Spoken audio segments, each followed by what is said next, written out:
If you're not able to play fast fills, your around the kit navigation is slow, and you find yourself running into too many fill roadblocks that leaves you just not feeling like a real drummer, if we're honest, then today's lesson is for you.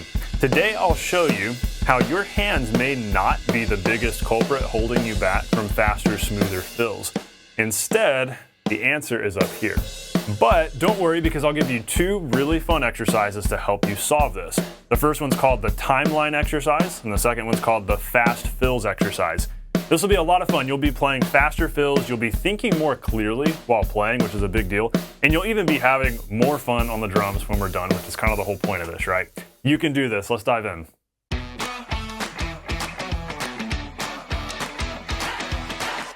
Hey, welcome to the Non-Glamorous Drummer. I help self-taught beginner drummers know what to practice so that you can nail songs and sound awesome with a band and be the drummer other people want to play with. And hey, I want to help you know exactly what to practice, especially if you are a beginner drummer. If you're new to the drums, I have a free gift for you in the description. This is a free PDF guide that helps you learn the 3 most effective and simple things to practice every day. Practice these 3 simple things each day. It doesn't take you long. If you just got 30 minutes, this works.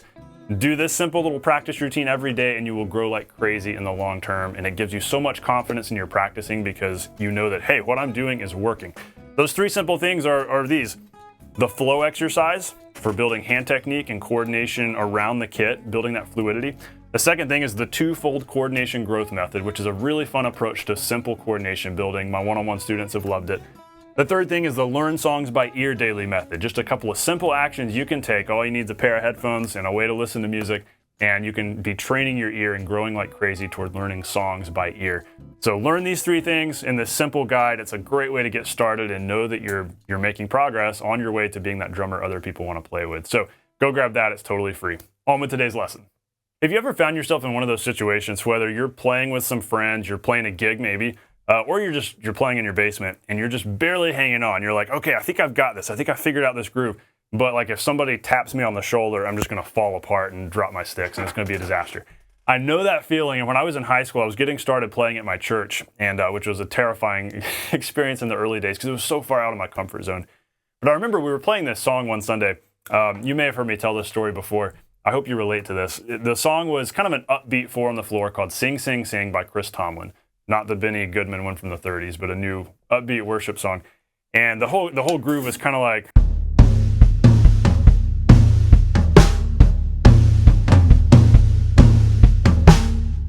that kind of groove. Nothing crazy, but I remember having such a hard time focusing to play it right. I felt like I was going to lose the 4 on the floor and that the kick was just going to stop or it was just going to go crazy.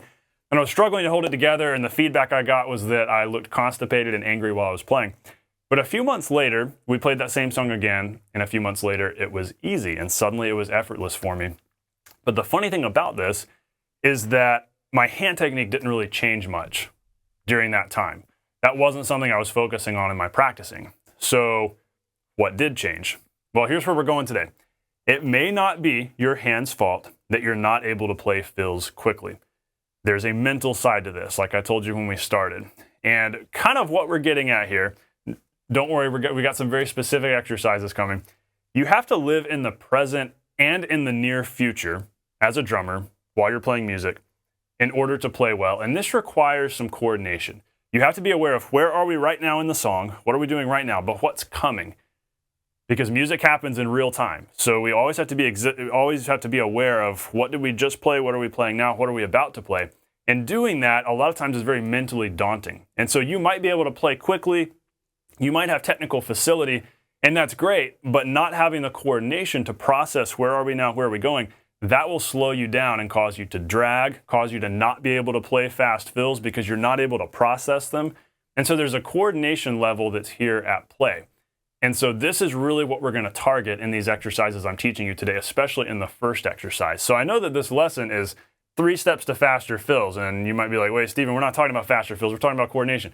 Just hang in there, trust me. You got to have the coordination to play the faster fills. And so that's what we're going to target in the first exercise here, which is the timeline exercise. And then we're going to get into the fast fills exercise. So what we want to do here for the timeline exercise is play 3 bars of a simple groove you know well. For our example today, if you have the book Realistic Rock, if you're familiar with this, we're going to use some grooves out of here. This is a great method. If you don't have it, you should get it. Every beginner should have a copy of this. But we're going to take groove number 5 from page 12. It goes like this.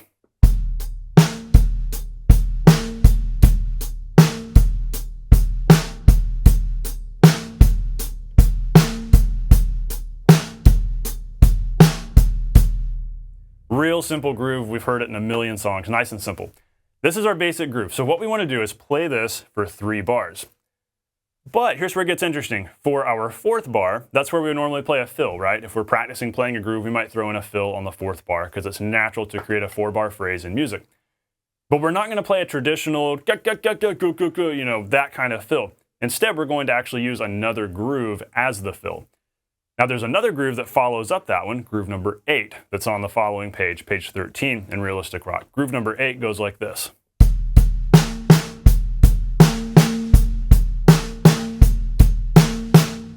So it's just very driving, and so what's interesting is you can take groove 5, play that 3 bars, and then play groove 8 on the final bar, and it feels like a fill. Listen to this.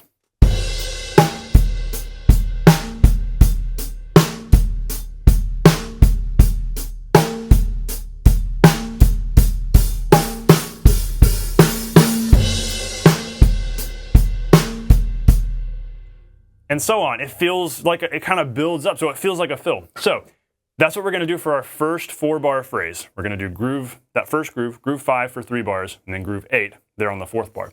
Then we're going to go back into groove 5 again and keep playing that. But then when it comes around to the fill the next time, we're just going to play a standard around the kit 16th fill. You can do what you want here depending on how many toms you have. What I'm going to do is this.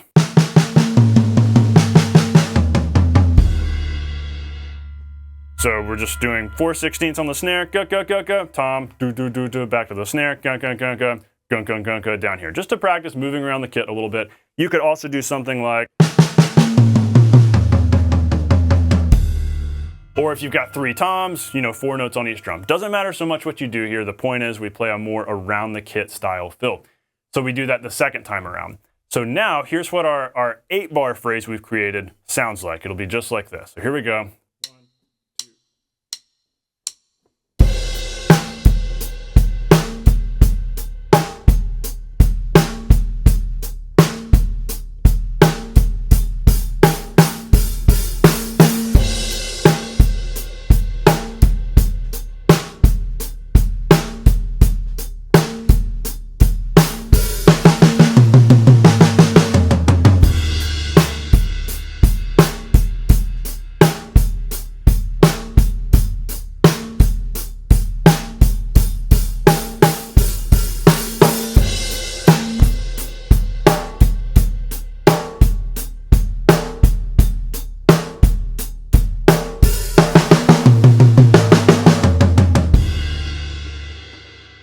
Just like that. Hopefully you enjoyed the sound of my microphone falling onto my snare. So you get the idea. It becomes this 8-bar phrase where the first time we do a simple groove fill, and the second time we do a around the kit fill, and we just go back and forth looping between those.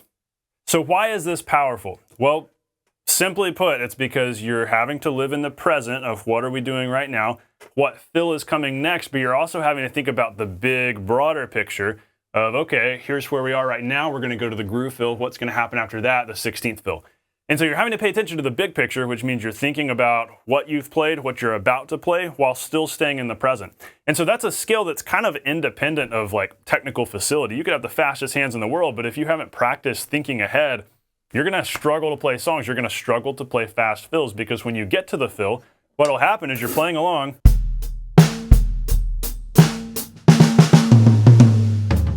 And you'll get into it and you'll be like, wait, what was I going to play here? Okay, hold on, because you're not able to think about the fill until you start it.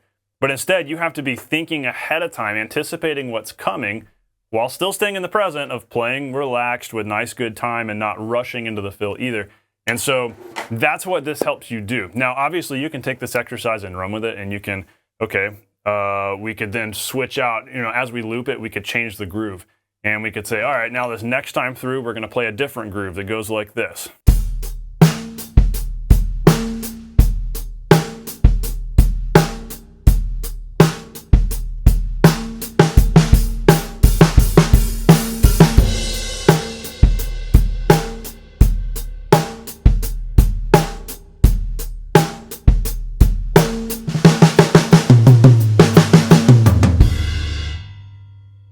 So we could get more syncopated with our 16th fill. We could do a different groove and then a different groove fill. So that's kind of the framework. Pick a groove fill. Go back into that groove and then do a 16th fill. That's the framework. You can take it and run with it. You can start with my examples and then use your own. But that's going to help you a bunch. Now, the obvious question is, okay, what about playing fast fills? We want to get faster here. Isn't that a chops thing? Well, yes, it is. I'd say, half of it is probably a chops thing, where yes, you need to practice moving around the kit. That's what we do in the flow exercise and that know what to practice for the beginner e-guide. Grab that in the description because that gives you this whole flow exercise where we work on moving around the kit. And so obviously we want to do that. Obviously we want to work on gripping well so that we're in control of our stick so that we can move quickly. We want to practice doing this so that we build up strength and we're using the right kind of motion. So these are all good things, but what you'll probably find is that you're not able to just right off the bat go. Odds are going isn't easy for you if you're a beginner. It takes some time to work up to that. So what we want to do here in our second exercise, the fast fills exercise, is work our way into playing faster fills. But we're going to keep it simple. This isn't rocket science. And so what we're going to do is play a simple groove we know well. We're going to do the We Will Rock You groove. That's just the...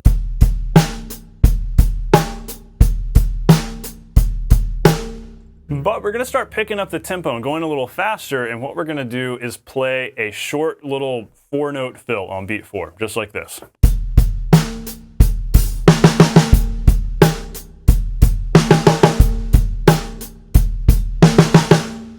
So we're doing that short fill every bar, every measure on beat 4. Boom, boom, bop, boom, boom, cut, cut, cut, cut. Don't overthink this. It's not fast. It's literally just right hand going 2 notes and left hand going, and we're just alternating. So focus on smoothness and keeping it relaxed. Remember, we're not trying to get tight as we get toward it. We're not going to worry about it. We're not going to think, oh no, it's a fast fill coming up. We're going to stay relaxed. We're not going to stress about it. And when it comes time to play it, we're just going to go.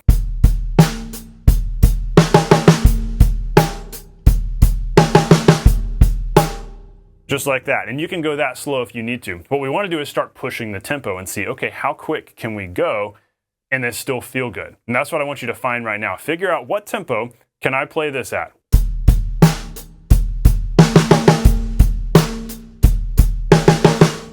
For now, let's do it there. We'll start going faster. Feel free to play along with me. Here we go.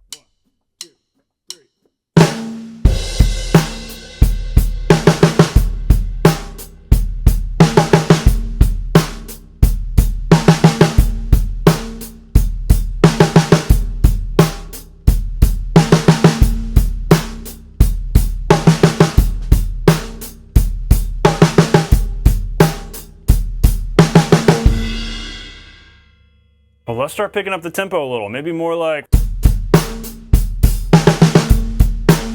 Again, it's not that fast, and if you need to go a little quieter, you can. What you'll probably find early on is that you can, if you're going quieter, you can go pretty fast.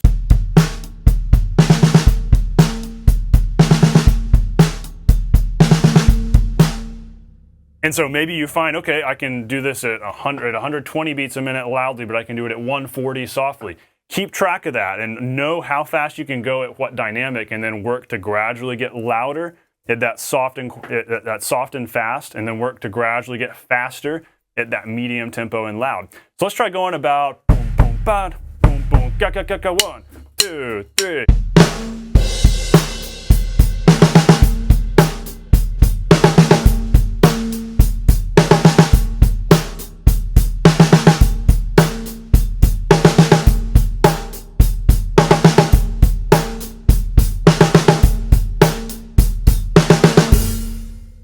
There's a really great drumming method book called Groove Essentials by Tommy Igoe. It's right here. This is an old version of it from like 2004, I think. I've had this forever. But it's interesting because he talks about, when he's actually talking about Latin grooves, he describes like how to approach one of the grooves, and he says, this is a fast groove, and if you can't play it fast, that's fine. Work it slow, gradually work your way up. But fast playing is something that deserves its own practice. In other words, if you want to play fast, practice playing fast. And he said, but make sure that it's a relaxed fast. It's not a tight, going crazy, panicked, constipated, angry face kind of fast, but it's a relaxed kind of fast. So that's what I want you to be mindful of as you're doing this. As I'm playing, am I relaxed or is this a painful fast? If this is a painful, loud, and fast, that's not good. Slow it back down, quiet it back down. Do whatever you've got to do to relax. That's your measure. The goal here is not to just see how loud and fast can we get. It's how loud and fast can we get in a relaxed way. How relaxed fast can we get? How calm fast can we get where we're not making crazy faces, we're not hunching a shoulder up, and we're not hunching over, we're not squeezing our sticks too tight. We have to be mindful of how we're doing everything and how it's all feeling. That is critical. Please don't miss this, because otherwise this will not serve you well if you're getting all hunched over and tight and angry, and then you get done and you're like, I'm hurting. I don't want you hurting. You need to be relaxed and controlled. So fast playing does deserve its own practice. You can't get to playing fast fills without practicing fast fills, and that's why we're doing this fast fills exercise. So we're keeping them short, so it's nice and simple, these short little bursts. Figure out how fast can I play this short burst.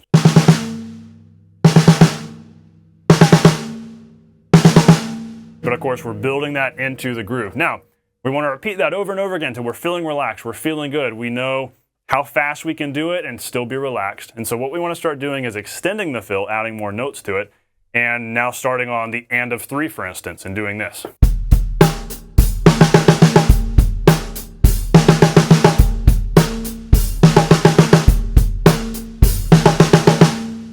So now it's a 6-note fill instead of a 4-note fill. Ga, ga, ga, ga, ga, ga. Super common fill we hear all the time in music. And so loop that over and over again. 1, 2, 3.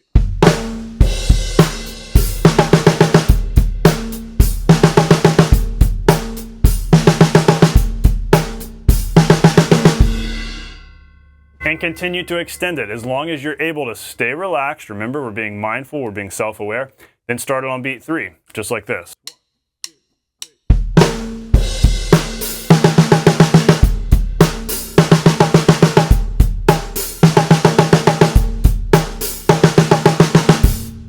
You could play a kick there on beat 3 as it starts, or you could just do nothing on beat 3. No right or wrong here. But obviously you see where we're going with this. We can gradually extend the fill, and eventually, if we go any longer than that, we pretty much want to then do it every 2 bars maybe, and play something like this.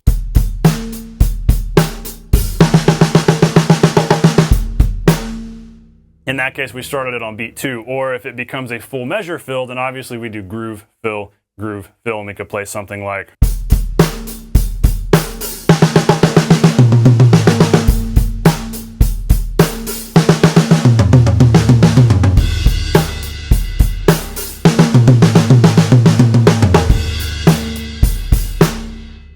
And of course, you can change your orchestration up and what you find. Okay, now this is kind of starting to meet us where we were in the timeline exercise. So what if now we go back to the timeline exercise and we start seeing, okay, can we play a little faster? What can we do here?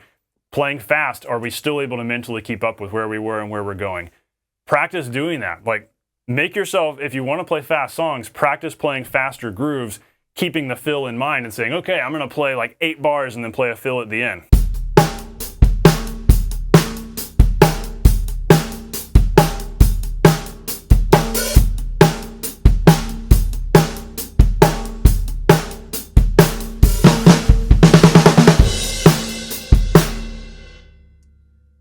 Practice playing more quickly and making yourself do one of those simple little fills. That kind of practice will go such a long way. And like I said earlier, this is not all to say don't practice hand technique. Obviously, practice hand technique. That is a big part of the equation. You can't do any of this if you're not gripping well. We have plenty of other lessons about that. But also, you could have the best hand technique in the world, but if you aren't comfortable playing a groove and knowing where you're at and feeling what's coming and relaxing, none of that fast playing is going to translate into a musical fill that actually feels good. So again, why this is powerful. You're learning that fast fills are not impossible, even for you as a beginner, and repetition is the key to staying physically and mentally relaxed while playing them. So here's what will happen in your playing. Moving forward, thinking long-term about this, if you're practicing this, you'll be able to play faster fills even without an increase in hand technique. That's what happened to me as a beginner. I wasn't really trying to work my hands much. I was working my coordination.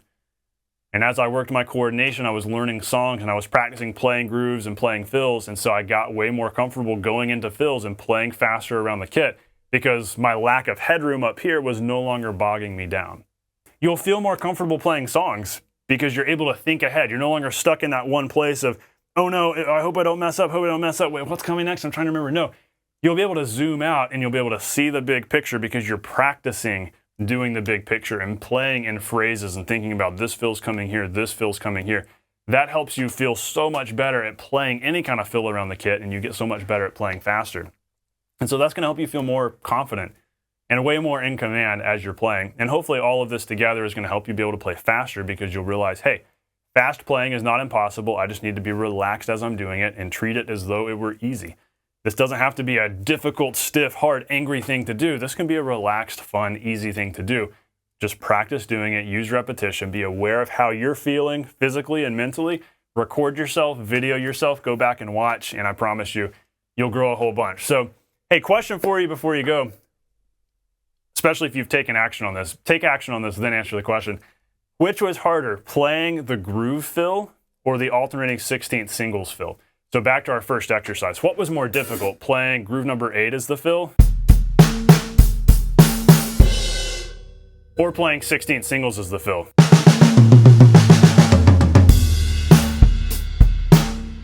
Because sometimes doing a groove fill can feel weird to some people, but that's why I have you doing it, because that helps you kind of step out of the box of a fill having to be this.